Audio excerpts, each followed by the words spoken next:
Welcome back to the Deep Dive, where we plunge headfirst into the most fascinating ideas shaping our world. Today, we're unpacking a concept that sounds almost mythical in the business world. Extreme, hyper-fast growth. I mean, think about this for a second. You've got the Airbnb founders literally selling cereal boxes, Obama O's and Cat McCain's just to scrape by.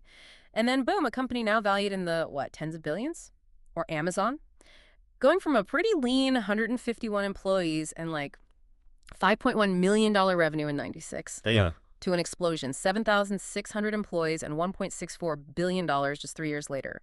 That's a 322 times revenue increase in just 3 years. Yeah, and you've hit on something really crucial there. These aren't just, one-off anomalies or incredible lucky breaks. What you're seeing are prime examples of a very specific, incredibly aggressive strategy we call blitzscaling. It's essentially about achieving massive scale at, breathtaking speed. And it often makes you, the leader, the company, the entire team, feel profoundly uncomfortable. Uncomfortable is putting it mildly. I love how Dropbox founder Drew Houston described it. He said, "It's like harpooning a whale." The good news is you've harpooned a whale, and the bad news is you've harpooned a whale. Exactly. That captures it perfectly. Yeah, that overwhelming, exhilarating, and frankly terrifying sense of something huge happening faster than you can possibly keep up. So for you listening, our mission with this deep dive is to demystify blitzscaling. We'll explore exactly what it is, how companies manage to pull it off, why it's become absolutely critical in today's interconnected world, and what all of this means for you, whether you're building a business, working in one, or just trying to make sense of the rapid shifts swirling around us. It's about a lightning-fast path to building these immensely valuable businesses, but, we'll also confront the intense challenges and risks involved. Right.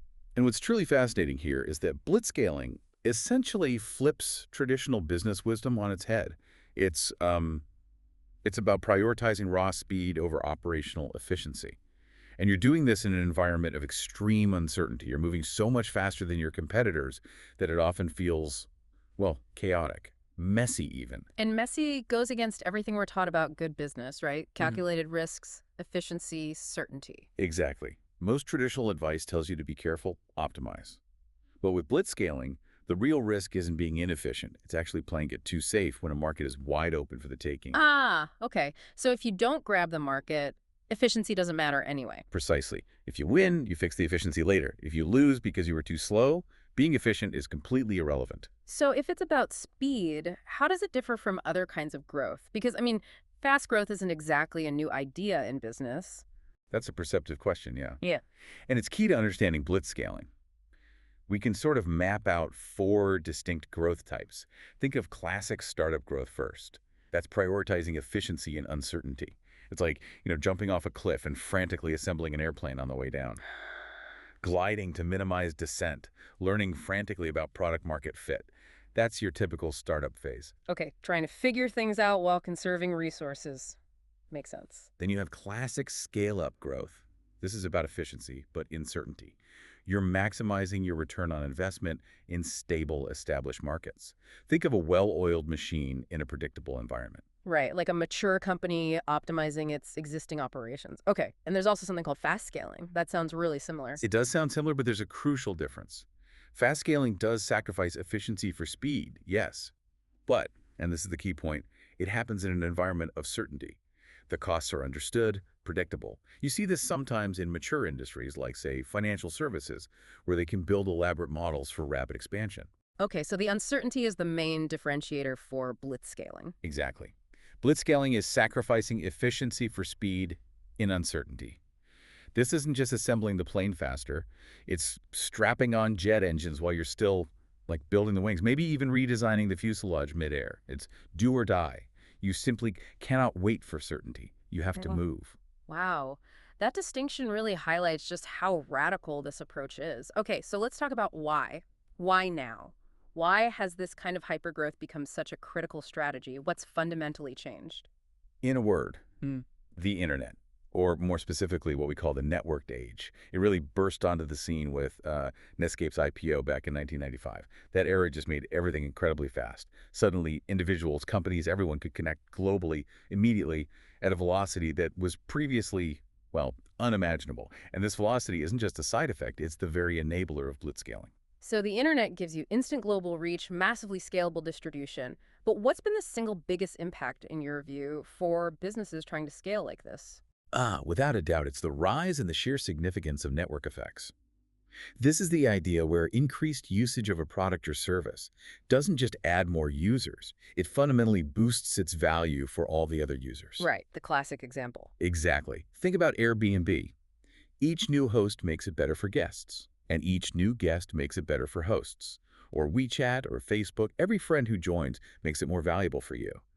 This creates these incredibly powerful positive feedback loops. And the very first product to really tap into them can build an almost unassailable competitive advantage.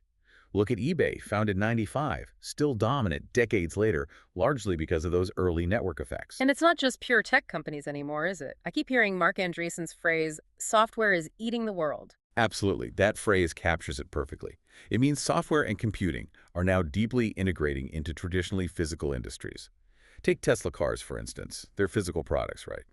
But a software update overnight can literally upgrade their acceleration or add autopilot features. This trend enables blitzscaling far beyond what we traditionally thought of as tech. And it feels like we're not just seeing one big tech wave, but like multiple massive waves crashing over us all at once. Cloud, AI, AR, VR. You're spot on. These aren't arriving sequentially, like PCs did in the web. They're hitting simultaneously, and they're impacting nearly every single part of the economy, creating these huge, often unforeseen opportunities for blitzscaling to accelerate advances in fields we once thought were purely physical.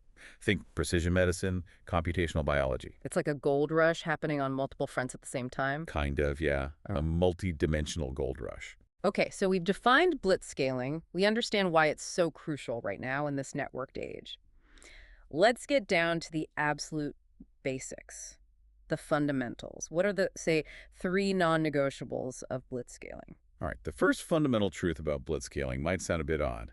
It's not just about attacking, it's actually your strongest defense. Okay, how does that work? Offense is defense. Well, think about it. On offense, blitzscaling lets you grab market share super fast, block competitors before they even get a foothold, lock up key distribution channels, and frankly makes it way easier to raise money. Investors love that trajectory. But in defense, it helps you set a pace that competitors simply can't match. It forces them into constantly playing catch-up, which severely limits their ability to develop and execute their own strategies. You basically dictate the terms of engagement. So you're always pushing, staying so far ahead that rivals just can't get any oxygen. Okay.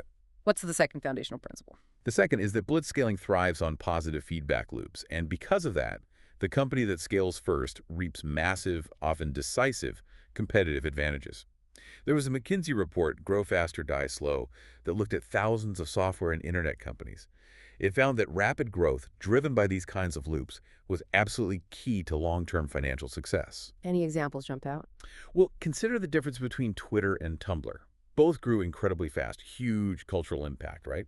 But Twitter went public, peaked around, what, $37 billion market cap? Tumblr sold for only $1 billion.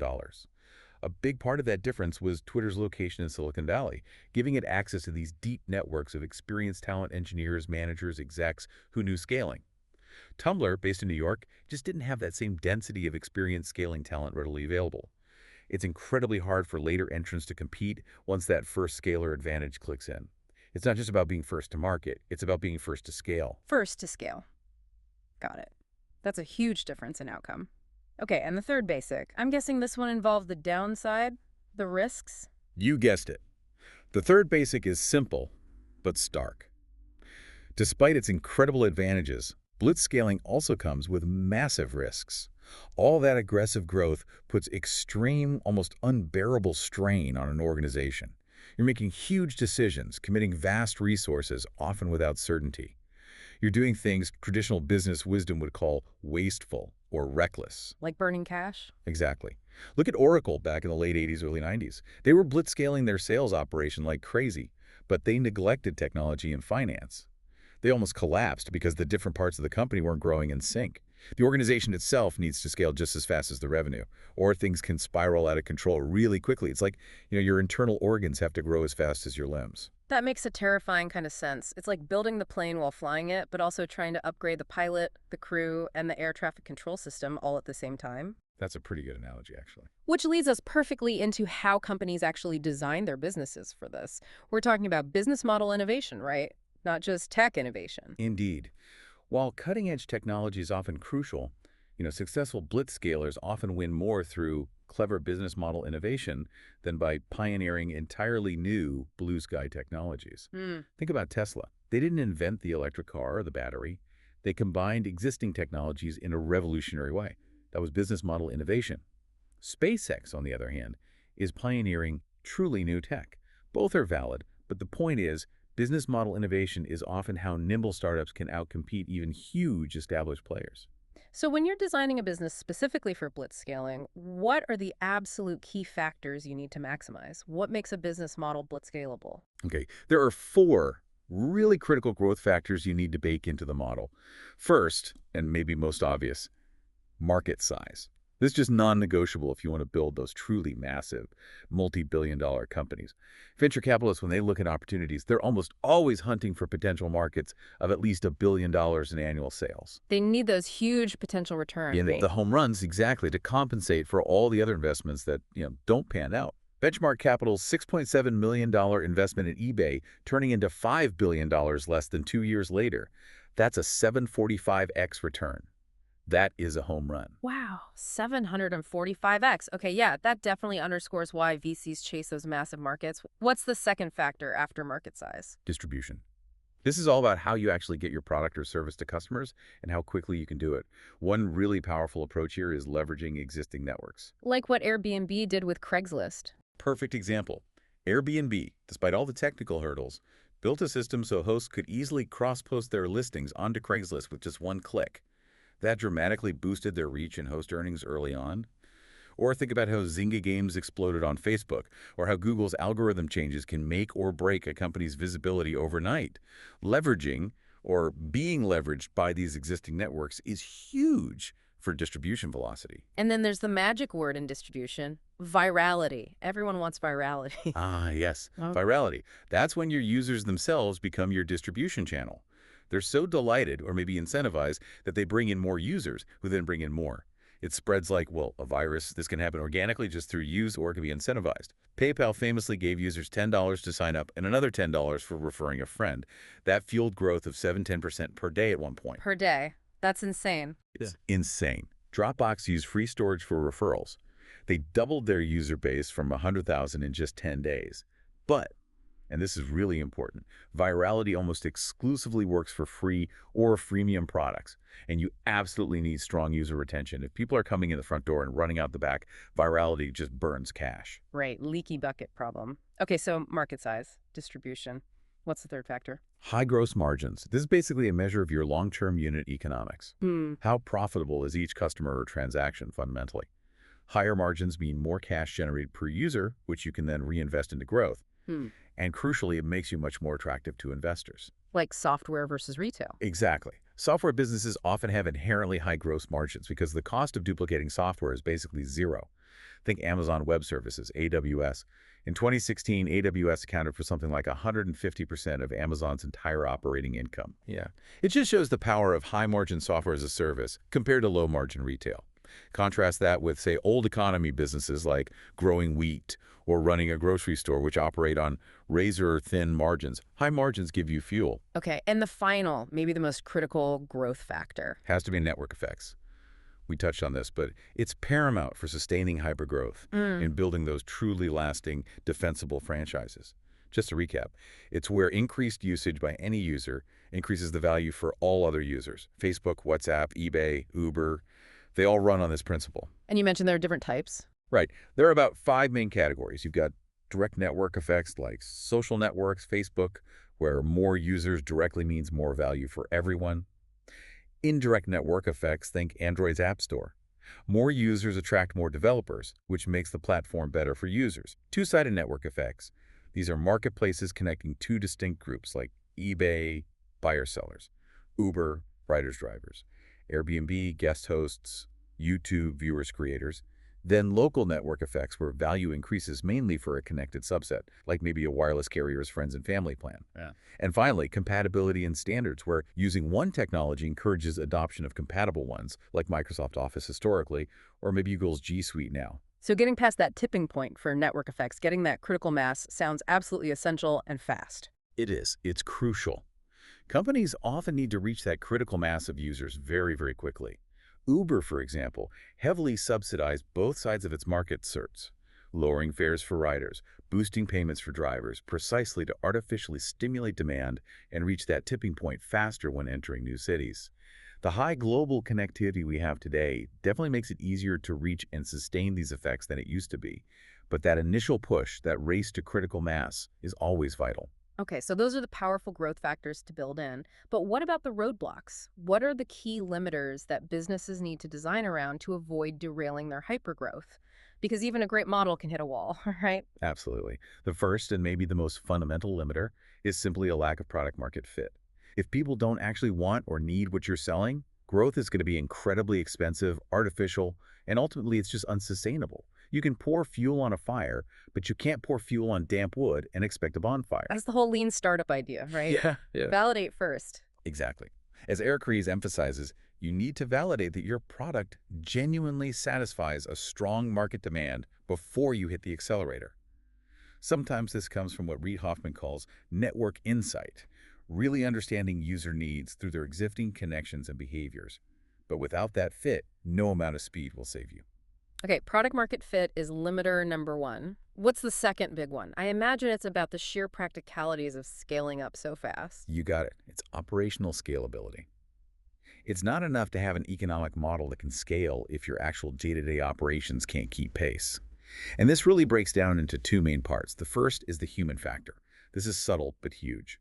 Relationships within a team, they don't grow linearly, they grow combinatorially. Like 4 people have 6 potential relationships between them. 6 people, that jumps to 15. Right, that complexity just explodes exponentially. It really does. And this makes managing communication, coordination, decision-making, culture, everything human, incredibly complex as you scale. You simply cannot manage a 1,000-person company the same way you manage a 10-person startup. The processes have to evolve dramatically. So how do you even begin to solve that human scalability problem when you're growing at, like, light speed? Well, one way is to deliberately design business models that require fewer humans or fewer complex human interactions to scale. Think about WhatsApp. They grew to 500 million users with just 43 employees. That's insane. How? By leveraging a freemium model and the existing phone contact network, they minimize the need for direct sales, marketing, or customer service infrastructure. The product spread itself. Another approach is really intelligent outsourcing or automation of human tasks. Airbnb photography process is a great example. It started with the founders literally taking photos themselves. Then they manually managed a network of freelance photographers. Finally, they built a fully automated system for scheduling, payment, and delivery. Right, Brian Chesky's quote, "Do everything by hand until it's too painful, then automate it." Exactly. That captures the essence of tackling human scalability bottlenecks. Okay, so the human factor is one part of operational scalability. What's the other? Infrastructure limitations. This is more about the physical or technical backbone. Your servers need to handle the load, your logistics need to keep up, your supply chain can't break. Twitter famously had its fail whale error message popping up constantly in the early days because its servers just couldn't handle the traffic surges, especially during big events. That was a major infrastructure bottleneck. Whereas Amazon built flexibility in from the start. Right.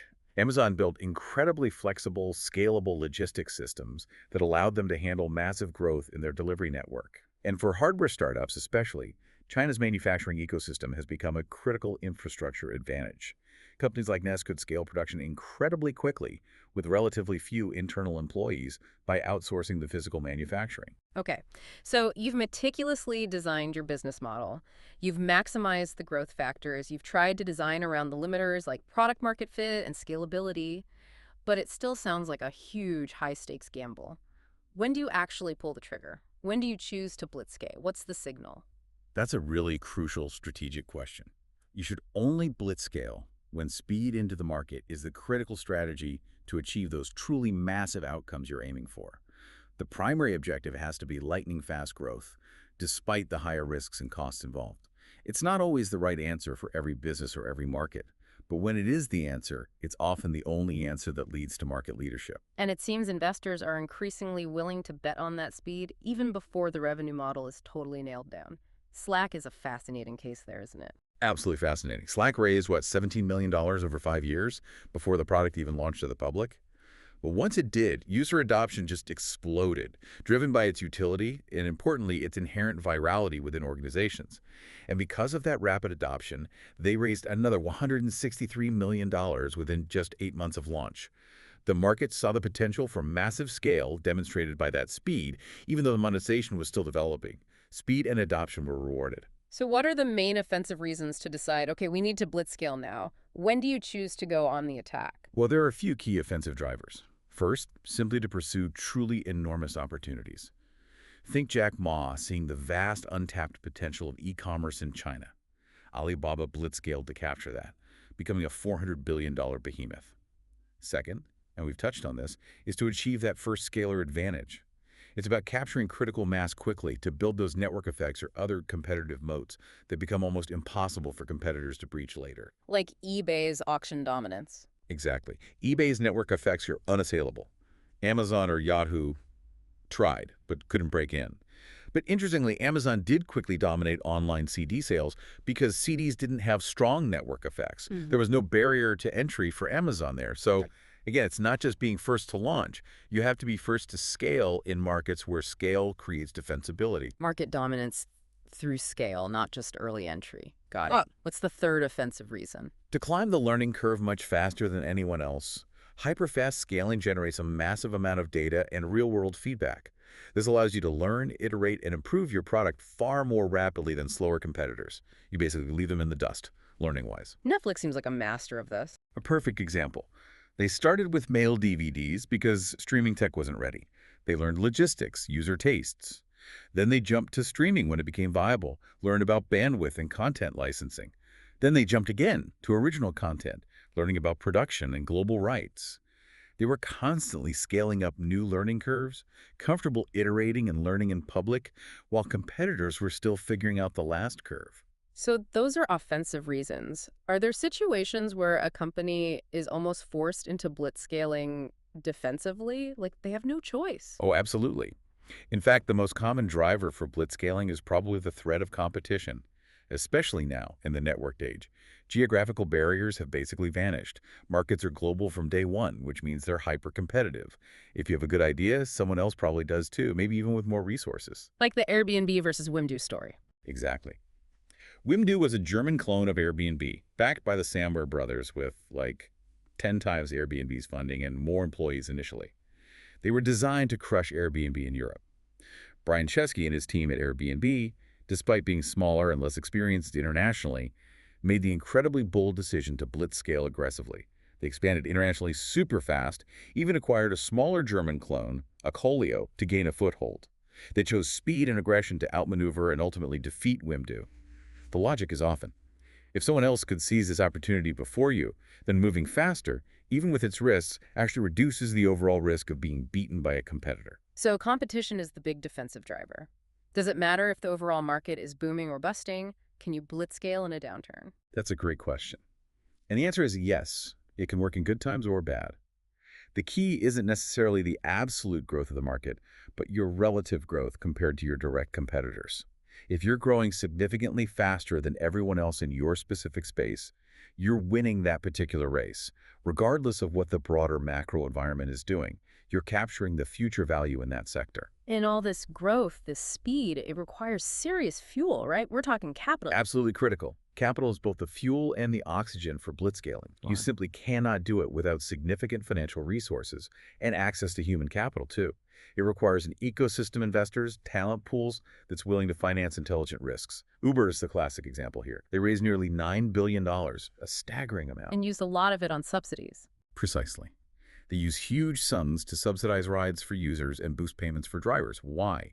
To aggressively beat competitors like Lyft to critical scale in city after city around the world. That spending looked wasteful by traditional metrics, but it was actually a strategic investment in speed to achieve market dominance. Without that capital, their blitzscaling wouldn't have been possible. Okay, this brings us to a massive piece of the puzzle, actually managing this hypergrowth.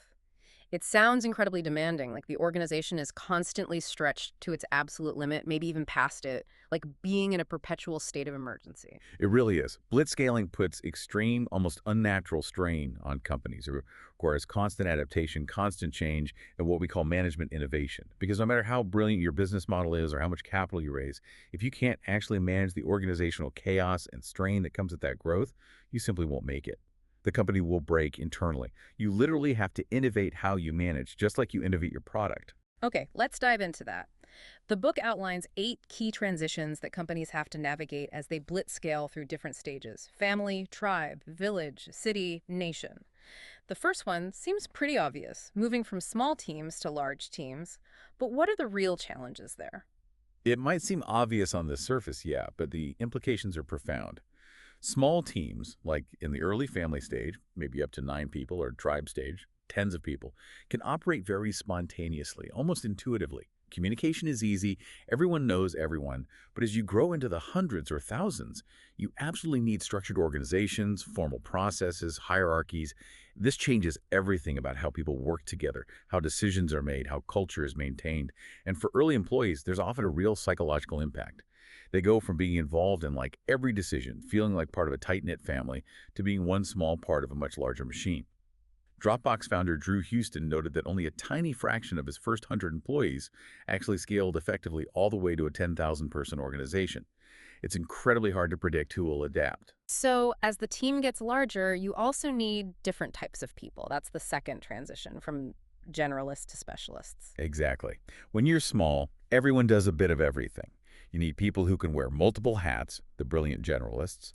But as companies scale, particularly into the village stage, hundreds of employees and beyond, you increasingly need specialists. You need people with deep expertise in specific domains: finance, HR, international marketing, complex engineering systems. At LinkedIn, for instance, early employee Matt Kohler was a fantastic generalist who did many things well. But later, they hired Pat Wadors as a specialist HR leader, bringing deep, focused domain expertise from other large, successful tech companies. You simply can't have a generalist trying to build, say, a complex global compensation system from scratch.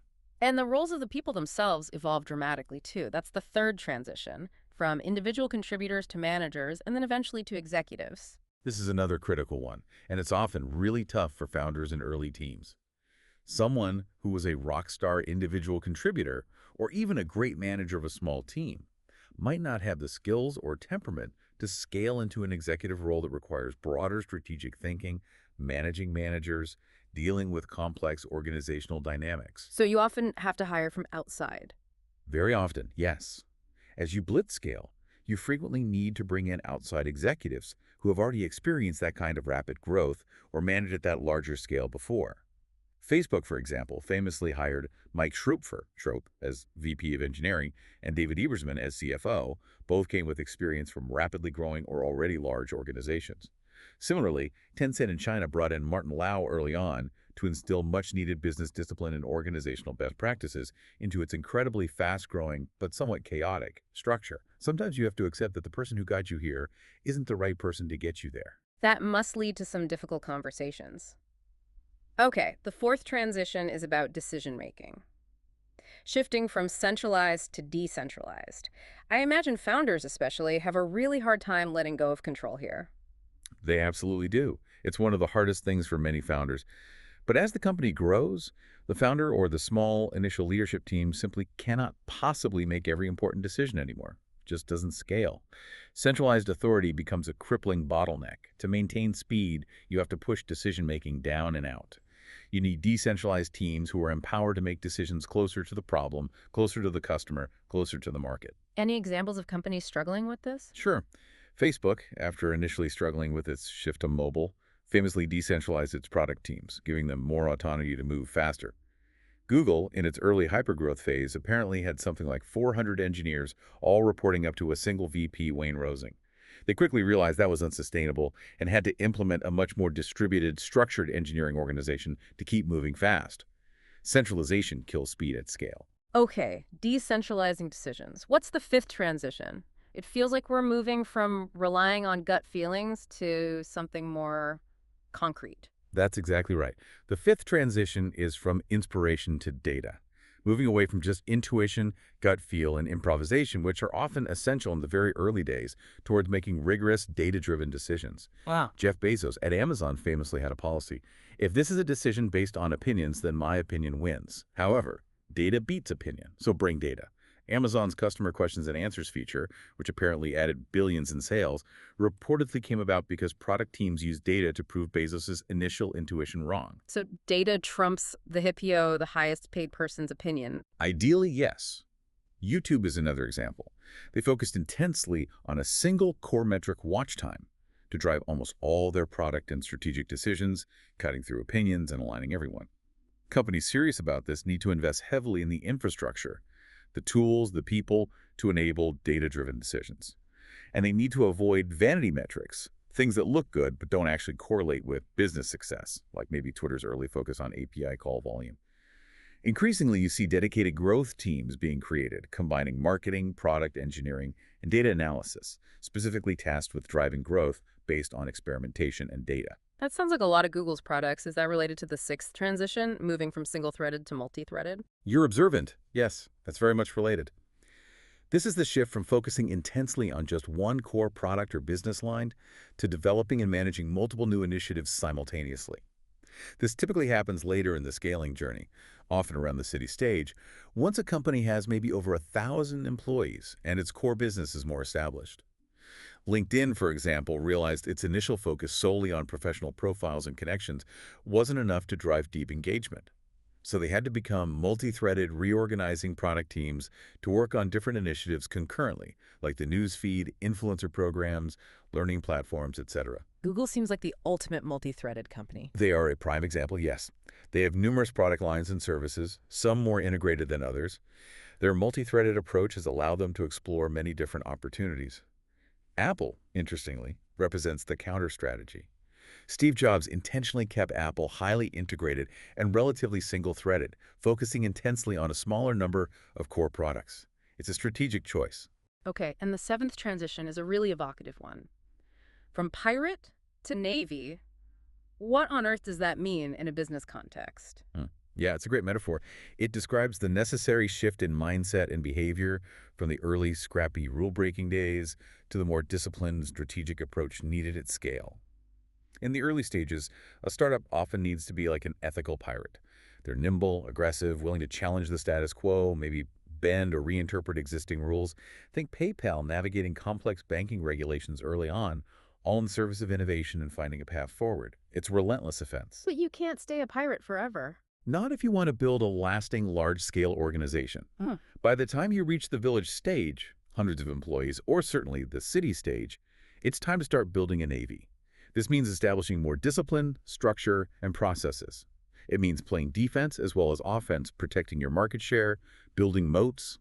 Strategic acquisitions often become a key tool for the Navy.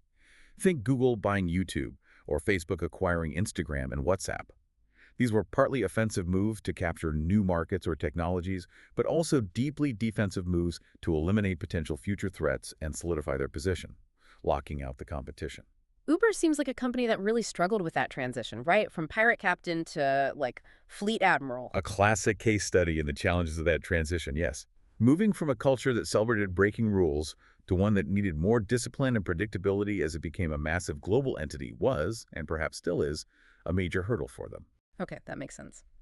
And finally, the eighth transition, scaling yourself, the founder, from founder to leader. This sounds like maybe the most personal and difficult one of all. It often is. It's intensely personal and absolutely critical. Because if the founder themselves cannot scale their own capabilities and role, they become the ultimate bottleneck for the entire company's growth. The company simply cannot outgrow its leader. This scaling involves two key aspects: amplification and making yourself better. Amplification, like turning up the volume. Sort of. Amplification means deliberately finding ways to magnify your impact beyond what you can do personally. It's about delegating effectively not just tasks, but real decision-making authority to trusted individuals or teams. A great chief of staff, for example, can act as an amplifier for a CEO, handling issues, triaging information, even making decisions on their behalf.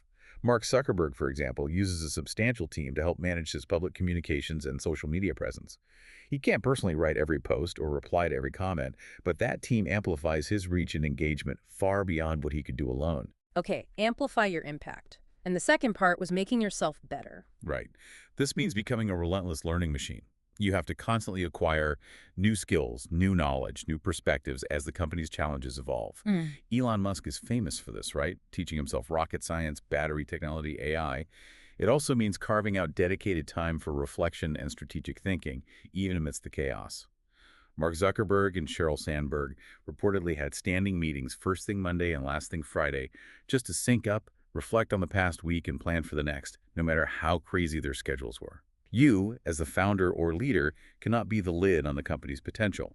Your personal growth has to keep pace with, or ideally stay slightly ahead of, the company's growth. Wow, those transitions are huge. It really paints a picture of constant, almost violent change within the organization. So given this uncomfortable pace and all these shifts, there must be some specific operating principles, some rules of thumb that completely fly in the face of conventional business wisdom. You mentioned 9 counterintuitive rules of blitzscaling. I'm really curious about these. Absolutely. These are the rules that often make traditional managers or MBAs very nervous, but they're often essential for navigating hypergrowth. Rule number 1. Embrace chaos. Embrace chaos. Everything we learn tells us to seek order, predictability. Exactly. Traditional business strives for smooth operations, clear processes, predictable outcomes. But blitzscaling, by its very nature of choosing speed over efficiency, requires a willingness to accept, even embrace, a degree of messiness and chaos. You can't plan away all the uncertainty. You resolve it by moving forward and adapting quickly. You need mechanisms to correct mistakes fast, not to prevent them entirely. PayPal's multiple pivots in its first year or so, searching for the right product, that was embracing chaos to find the path. You accept the mess to get the speed. Okay, embrace chaos. Rule number 2, hire Mrs. Right now, not Miss Right. That sounds like a recipe for constant churn, a revolving door of employees. How does that work? It does sound counterintuitive, especially to traditional HR thinking. But it's crucial for blitzscaling. You need to hire for the specific challenges and needs you have right now or in the very near future, not for some idealized role 5 years down the line. Why? Because the roles themselves and the required skill sets will change incredibly rapidly as you scale through those different stages: family, tribe, village, city. The star salesperson you need to get your first 100 customers is probably a very different profile from the VP of sales you need to manage a global team selling to Fortune 500 companies. So you hire for the current stage, knowing they might not fit the next one. Precisely. LinkedIn, for example, hired Minna King, who was a specialist in globalizing already successful products. They hired her at exactly the right stage, when they had a successful U.S. product and needed to take it international. Hiring her earlier would have been premature. Hiring her later might have been too late. And the tough corollary to this rule is that you must be prepared, as painful as it often is, to let people go or transition them to different roles where they do fit when their specific moment or stage has passed. You hire for the stage, not for life. Okay, that's tough, but makes sense in this context. Rule number 3. Tolerate bad management. This one really sounds wrong. How can you possibly tolerate bad management? Won't things just fall apart? It's definitely one of the most shocking ones, I agree. But again, remember the core principle: speed over efficiency. When you are blitzscaling, moving fast is often more critical than having a perfectly run organization in the traditional sense. What does bad management look like in this context? It might mean you reorganize teams 3 times in a year. It might mean job titles are messy or reporting structures are unclear for a while. It might mean internal processes are lagging behind the growth. Like PayPal's early crises. Exactly. PayPal faced existential threats early on, massive credit card fraud, overwhelming customer service backlogs. Their management focus wasn't on creating perfect org charts. It was on putting out those critical fires, on solving the immediate problems that could kill the company. Addressing those existential threats was the most important management task, even if other things looked messy. You tolerate the bad in some areas if it enables the critical fast in others. Okay, I'm starting to see the logic, even if it's uncomfortable. Rule 4, launch a product that embarrasses you. Reid Hoffman's famous quote, right? But surely you want your product to be good. Of course you want it to be good eventually. But this rule is all about prioritizing speed to market and getting real-world feedback over waiting for perfection. If you wait until your product is perfect, you've probably waited too long, and a faster competitor might have already captured the market. Launching a minimum viable product, or MVP, even if it lacks features or polish, even if it's slightly embarrassing, gets you crucial data from real users. You learn what works, what doesn't, what they actually need. SocialNet, one of Hoffman's earlier startups, arguably failed partly because they waited too long, trying to launch a perfect feature-complete product. While LinkedIn launched earlier, less perfect. Right. LinkedIn launched its MVP without a key feature like Contact Finder. They were probably a bit embarrassed by that cap, but launching allowed them to quickly learn they had a major virality problem. They could then fix that critical issue before it became fatal. If they had waited for Contact Finder, they might have launched too late with a product nobody was using. The key is understanding the difference between fixable flaws, like missing features, minor bugs, and fatal flaws, like fundamental security issues in a financial app or hardware that catches fire. The tolerance for embarrassment depends on the product type. Free consumer software has more leeway than paid enterprise software or safety-critical hardware.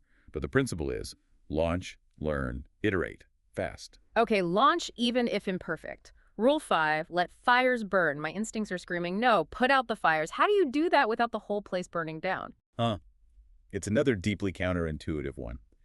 But the reality of blitzscaling is that there will always be more problems, more fires, than you have resources to address. You simply cannot extinguish every single fire. So you must ruthlessly prioritize. You have to identify the truly critical existential threats, the fires that will burn the whole building down if ignored, and focus your resources there. And you have to consciously decide to let smaller, less critical fires burn for a while. Like LinkedIn ignoring the revenue model. That's a great example. Early on, LinkedIn deliberately let the revenue model fire burn. They focused all their energy on getting distribution, building the user base, making the product compelling. They knew that if they failed to get users, having a perfect revenue model wouldn't matter. They triaged survival first, users, engagement, optimization later, revenue. It's about saving the patient's life, not worrying about a small cut on their finger right now. Triage. Makes sense. Okay, rule 6. Do things that don't scale. But isn't the whole point to build something scalable? This sounds like the definition of inefficiency. It is inefficient in the long run, but it's often absolutely essential for early growth. This rule refers to doing manual, labor-intensive, throwaway work to solve immediate problems or unlock initial growth, even though you know that specific method won't work when you're 10 or 100 times bigger. Like the Airbnb founders taking photos themselves? Exactly. Initially, they went door to door taking photos of listings themselves to ensure quality and make the site appealing. That obviously doesn't scale. Then they manually managed a network of freelance photographers better, but still not fully scalable. Only later, once the core business was proven and growing, did they invest in building the automated system. That early, non-scalable work was crucial for getting traction. Engineers sometimes hate this throwaway work because it feels inefficient, but it's often the temporary bridge you need to cross to get to the scalable solution later. It solves today's critical problem now. Okay. Temporary non-scalable solutions. Got it.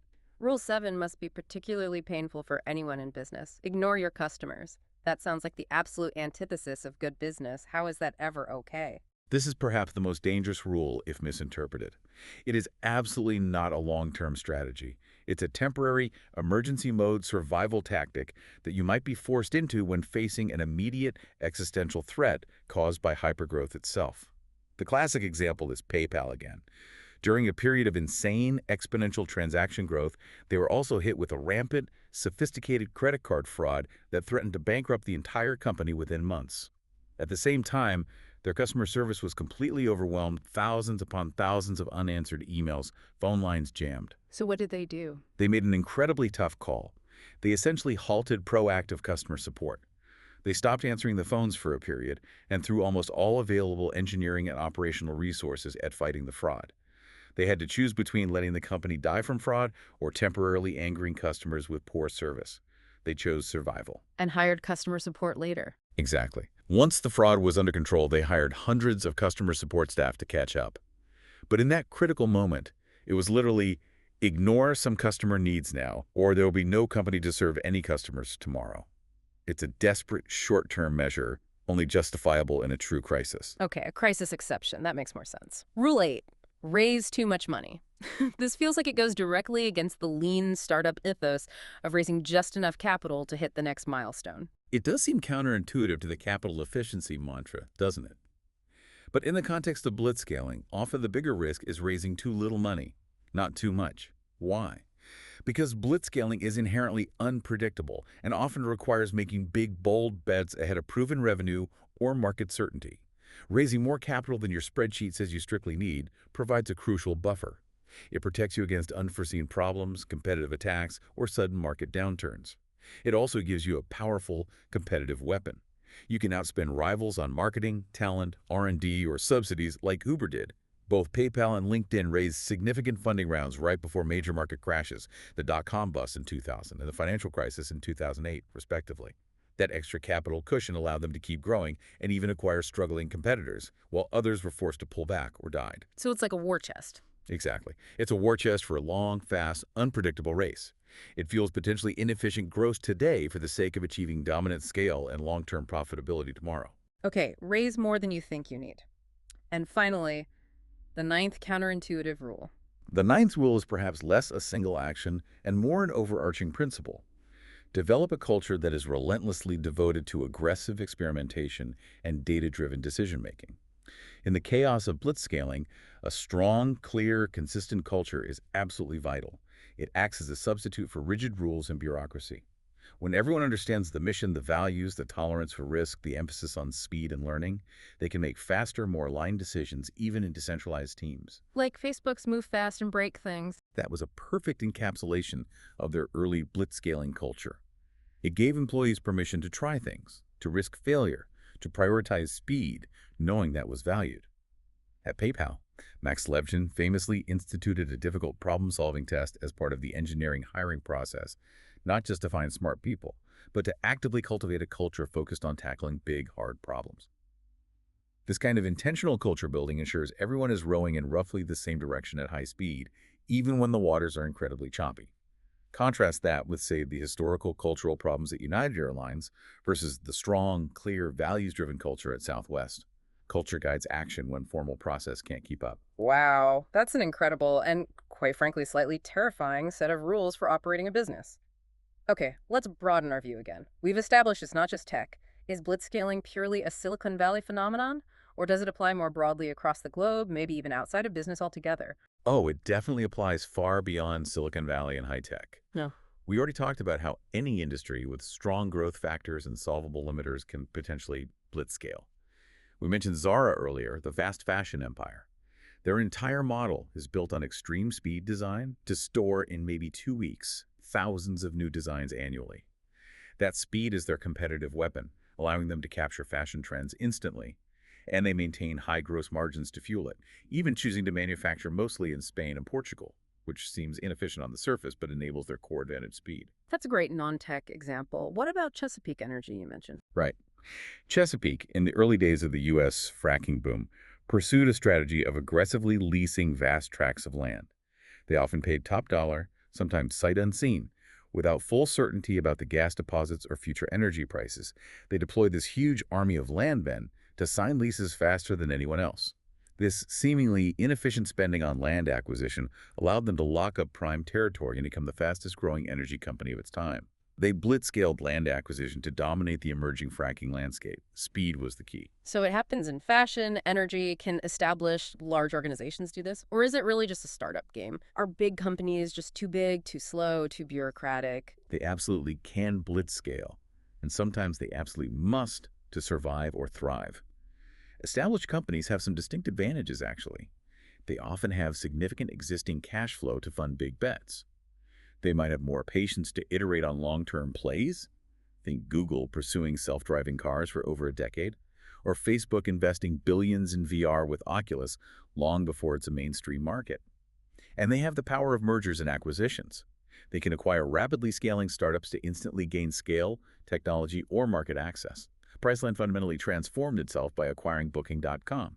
Facebook's acquisitions of Instagram and WhatsApp were massive blitzscaling plays executed by an already large company. But I imagine big companies also face serious hurdles trying to move at this kind of speed, right? Definitely. They face huge disadvantages, too. Deep-seated risk aversion is a big one. We don't want to jeopardize our core business. Immense pressure from shareholders often focuses them on predictable, short-term quarterly results, not long-term, uncertain bets. Internal incentive structures might reward incremental improvements rather than bold risks. And sometimes just plain old executive ego leads to massive, unstaged commitments to projects without proper validation, the opposite of lean or agile thinking. So how can a big company try to overcome that inertia? There are strategies. They can partner with or invest in startups to get insights and access to innovation, like GM investing in Lyft to understand ride-sharing. They can leverage relationships with venture capitalists to get a better view of emerging trends. Or, a classic approach, is creating separate skunkworks teams, dedicated units that operate outside the normal corporate structure with more autonomy and tolerance for risk. Think of Apple's original Macintosh team, or Amazon's Lab 126, which developed the Kindle. These units are allowed to operate more like startups within the larger corporation, specifically to pursue potentially disruptive, high-growth opportunities. Okay, so it's possible, but challenging for big companies. What about beyond the business world entirely? Can these blitzscaling principles apply to nonprofits or social impact initiatives? Because goodness knows we need rapid, impactful change in those areas too. Absolutely. The core underlying principles, prioritizing speed, navigating uncertainty, leveraging growth factors, overcoming limiters, can definitely be adapted for social impact. You might define market size differently, maybe by the number of lives improved or the scale of the problem addressed. The Bill and Melinda Gates Foundation, tackling malaria globally, is operating at a massive market size. Distribution models can be seen in things like Khan Academy using its online platform to provide free education to millions worldwide, or Dress for Success using a network of partners and affiliates, almost like franchising, to expand their reach, helping women enter the workforce. What about product market fit for a nonprofit? That might translate to demonstrating clear impact to donors. Charity. Water is famous for its radical transparency, showing donors exactly where their money goes and the wells being built. That transparency drives funding because it proves the product, clean water, fits the market need, donor desire for impact. Operational scalability is often a huge challenge for nonprofits, though. They typically lack the vast capital and deep benches of experienced management talent that for-profits can access. This might push them towards models emphasizing leverage, like open-source software, think the Mozilla Foundation behind Firefox, or movement building rather than direct service delivery. And competition. Does that concept even apply in the social sector? It's often viewed differently. As you mentioned, the Gates Foundation would likely welcome another huge player joining the fight against malaria. They wouldn't see them as a competitor to be defeated. The goal is solving the problem, not market share. But even without direct competition in the same way, the principles of speed and scale can yield incredible results. Consider the Barack Obama for President campaign back in 2008. That was a stunning example of applying blitzscaling-like principles to politics. How so? They used the connectivity of the internet in an unprecedented way to build a massive, decentralized movement. They pioneered large-scale online fundraising through small donations. They created their own social network, MyBO, my.barackobama.com, to leverage existing social networks, empowering volunteers to organize locally, raise micro-donations, and spread the message virally. It showed the sheer power of network effects and rapid, decentralized scaling for social and political impact. That's a fantastic example. So it's not just Silicon Valley, not just tech, not just for-profit. How does this play out globally? Are there other major hotbeds of blitzscaling activity besides the US and maybe China? Definitely. While Silicon Valley, which functionally now often includes major hubs like Seattle and Los Angeles due to the flow of capital, talent, and ideas, is still arguably the epicenter, other regions are absolutely seeing significant blitzscaling.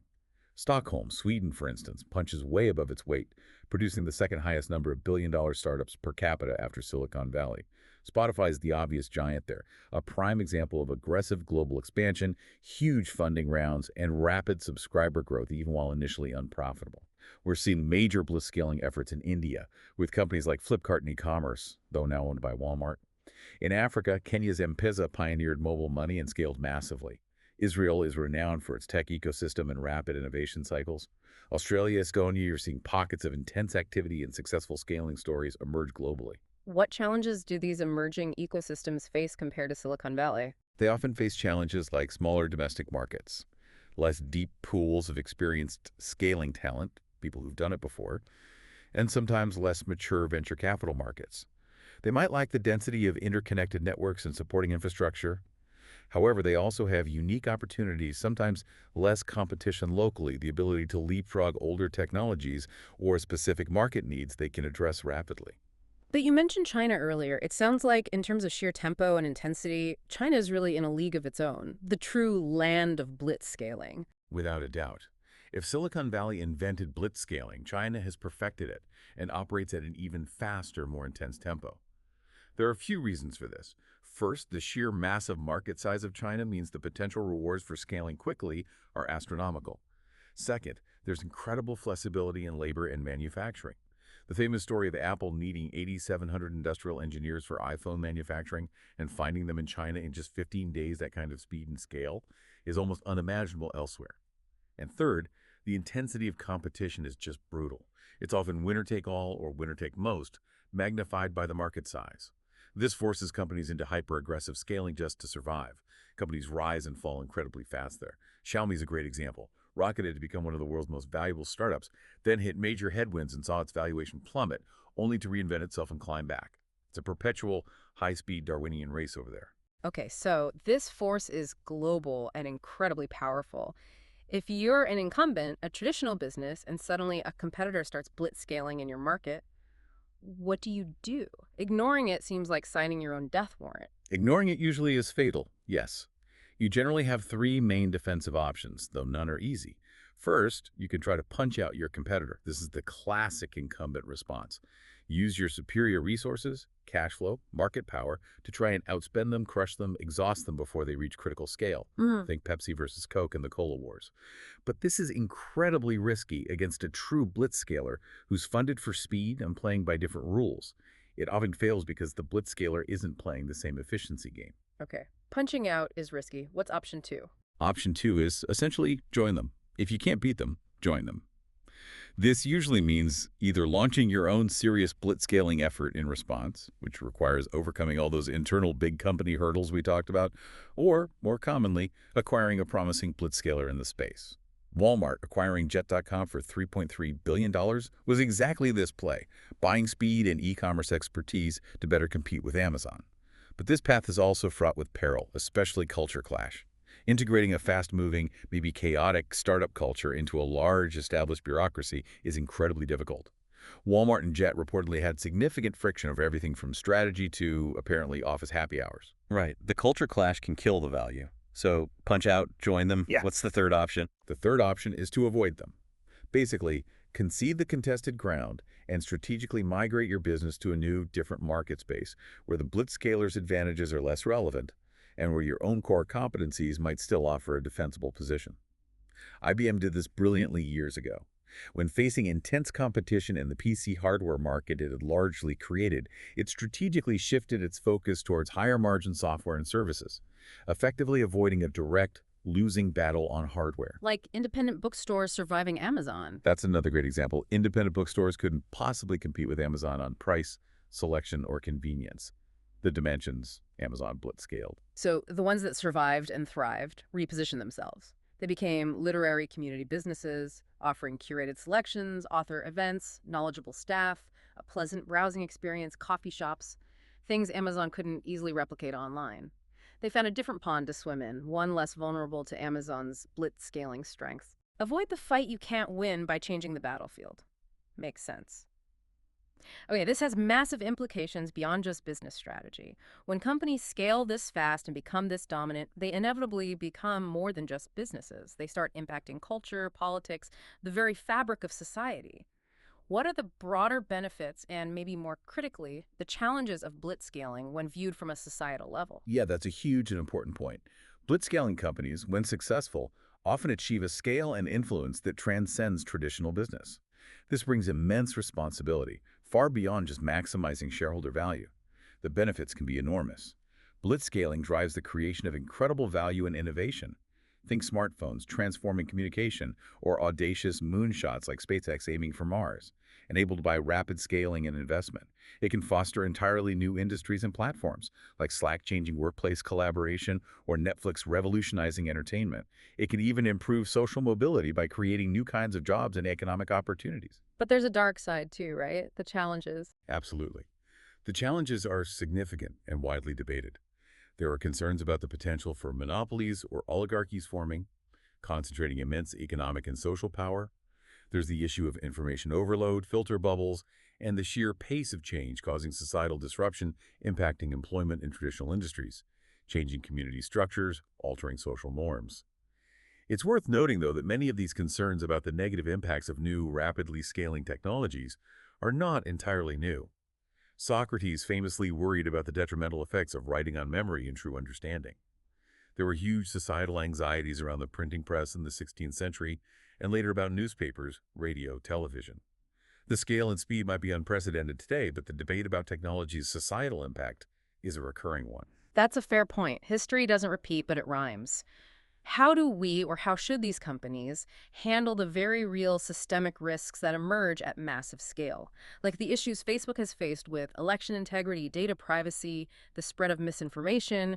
When you have billions of users, these problems become incredibly complex, potentially dangerous. These are absolutely legitimate and critical concerns. When a platform like Facebook reaches that kind of global scale, it undeniably impacts the very fabric of society, political discourse, social cohesion, individual well-being. The old solutions often don't work. You hear calls for, say, hiring human editors to police all the fake news on a platform with billions of posts per day. That's often like bringing a hammer to fix a complex software bug. It's just not feasible or effective at that scale. The problem requires systemic thinking and new kinds of solutions, often technological ones, but also policy and ethical frameworks. So what can companies actually do to mitigate these risks responsibly while still trying to innovate? There are several risk mitigation strategies companies need to employ, especially as they scale. First, and perhaps most importantly, acknowledge the problem openly and honestly. When Airbnb faced a major crisis early on involving a host home being trashed, Brian Chesky publicly admitted the company's failings and quickly launched a host guarantee program to rebuild trust. Denial or deflection rarely works. Second, sometimes you need to take short-term action now, but defer the permanent perfect solution until later. When PayPal was fighting that massive fraud, they temporarily absorbed the costs, eating millions, while they built the sophisticated long-term technological defenses needed. They acted immediately to stop the bleeding, but knew the real fix would take time. Third is the idea of noting the problem now and committing to action later. This means acknowledging potential future systemic risks, even if you don't have the perfect answer or the resources to tackle it fully right now, but making a clear commitment to address it as you scale. And fourth, going back to an earlier rule, for non-systemic, non-existential risks, sometimes the answer is still to let it burn, at least temporarily, to maintain focus on the absolute highest priorities. It's a constant balancing act. There's no single playbook. It requires ongoing vigilance and adaptation. And how does this incredibly difficult balancing act, the tension between social responsibility and the velocity needed for blitzscaling, how does that change as an organization grows and its societal footprint gets bigger and bigger? It evolves significantly with scale. In the very early stages, the family and tribe stages responsible blitzscaling is mostly about defining the company's core mission and values clearly, and laying a strong cultural foundation that implicitly includes being a responsible actor in the world. It's more about intent and foundational principles. By the time you reach the village stage, hundreds of employees, you usually have enough data, enough users, enough visibility to start extrapolating potential negative externalities more clearly. Responsibility becomes more concrete, thinking about potential biases and algorithms, impact on local communities, etc. And by the city or nation stage, when you're truly massive and arguably part of the societal infrastructure, you simply must take on the responsibilities of an incumbent. Issues like diversity and inclusion, environmental impact, legal and regulatory compliance, fair labor practices, even engaging in broader social justice issues, these can no longer be ignored or treated as secondary concerns. They become integral to maintaining your license to operate and your long-term sustainability. The expectations rightly become much higher. So culture really is the thread that holds it all together through this relentless change. You mentioned the ship of Theseus paradox earlier in the context of culture. Exactly. The ship of Theseus is that classic philosophical puzzle. If you replace every single plank and nail of a ship over time, is it still the same ship at the end? Companies undergoing blitzscaling are very much like that ship. Employees turn over, products evolve dramatically, offices change, strategies pivot. Everything is in constant flux.